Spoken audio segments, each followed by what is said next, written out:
Sinimula na sa lungsod ng Maynila ang mahigpit na pagpapatupad sa ordinansang nagbibigay parusa sa mga motoristang nagpa-park sa bawal na lugar. Imbes na ito ang mga sasakyan, nilalagyan po ang mga ito ng clamp sa gulong.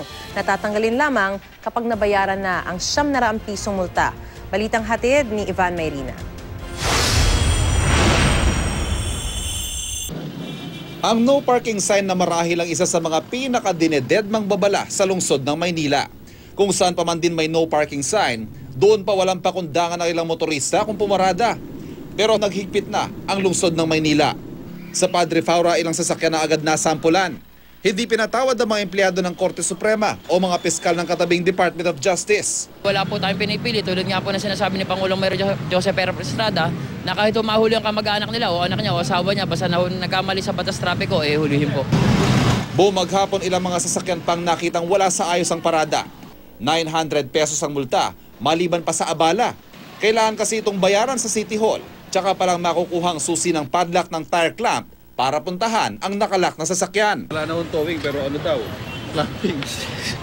Ano ba nangyayari sa Manila? Ha? May towing, walang towing. Ngayon padlock. Kahit pa may driver sa loob, wala pa ring ligtas. Tulad ng isang ito na harapan ng no parking pumarada at hinarangan pang driveway. Hindi man na-clamp, ticket naman ang nakuha niya. Doble bukol na illegal parking at obstruction na 900 pesos din ang multa. Uwi na rin sana kami ng probinsya eh. Kung pagbibigyan kami ni Sir sana, salamat sana po. No parking daw eh. Oo nga po eh. Liwa-liwanag po niya. Yung may karatula, no parking sign. Then inabutan po namin kayo sir, natutulog lang po kayo sa sa upuan nyo nakatulog lang ako kasi hinihintay ko sila sir. Pero ang dayuhang ito na pumarada sa tapat ng coffee shop na tinatambayan sa Malate, nagmatigas at ayaw ibigay ang lisensya ng sinita sa alanganing parada. Tuloy, tire clamp din ang napala niya.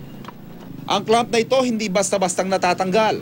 Tulad na nangyari sa kotseng ito na ang pagpipilit na tanggalin ang tire clamp, nauwi sa pagkawarat ng kanyang gulong. Kung may mga pumalag, meron din namang tanggap na nagkamali at lumabag sila sa ordinansa. Wala namang magagawa. This is their ordinance. It's my fault. Sorry. Aminado lungsod ng Maynila na pasikip ng pasikip ang mga kalye kaya kailangan ipatupad ito sa mga motorista. Pero ang tanong, saan sila pwedeng pumarada? Kung iikot ko kayo sa Malate area, no, to support our businesses there, may mga portion na pinapaparadahan natin. Ay meron naman pong paradahan sa Robinson. Katalang mo yun ng Supreme Court at DOJ.